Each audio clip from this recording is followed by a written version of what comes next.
भटकते हंस मोरी कहाँ मिर्थी राही गुरु दीह मोला रसता बताए साहिब मोर दीह मोला रसता बताए।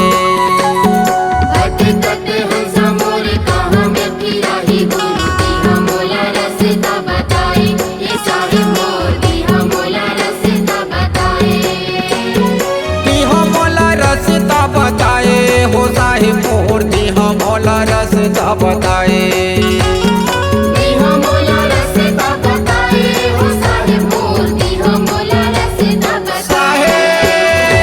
भटकते हंस मोरी कहाँ मिर्थी राही गुरु दीह मोला रसता बताए साहिब मोर दीह मोला रसता बताए। भटकते हंस मोरी कहाँ मिर्थी राही गुरु दीह मोला रसता बताए साहिब मोर दीह मोला रसता बताए।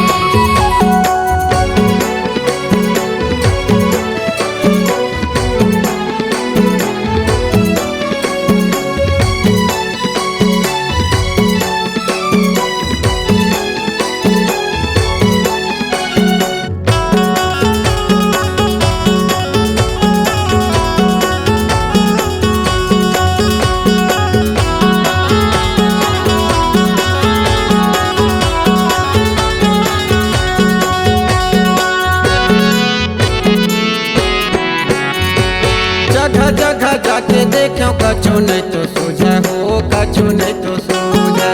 कछु नहीं तो सूझे साहिब कछु नहीं तो सूझे हो कछु नहीं तो सूझे। अकड़ के माया बांधे हावे बंधना नहीं तो छूटे हो बंधना नहीं तो छूटे।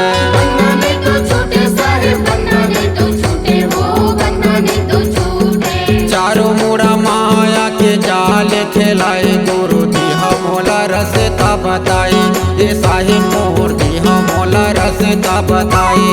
भटकते हंस मोरी कहाँ मिर्थी राही गुरु दीह मोला रसता बताए साहिब मोर दीह मोला रसता बताए।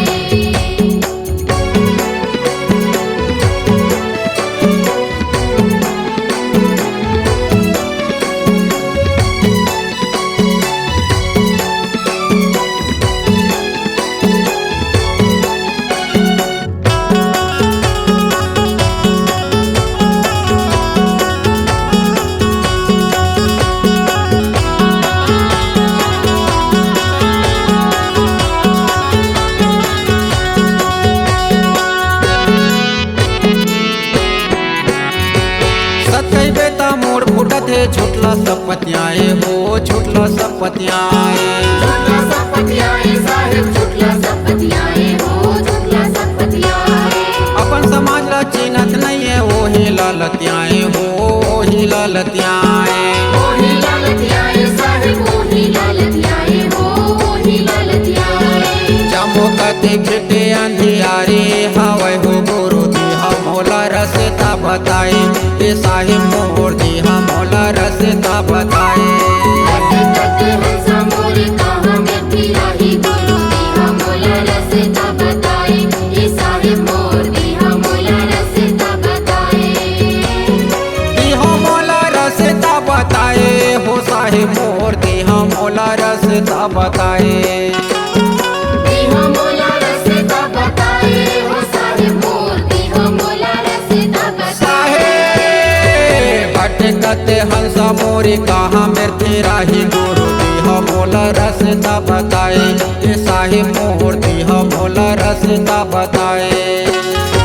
भटकते हंस मोरी कहाँ मिर्थी राही गुरु दीह मोला रसता बताए साहिब मोर दीह मोला रसता बताए गुरु मोर दीह मोला रसता बताए। C-Log Digital Recording Studio, Cordoba. Contact number 99071192115.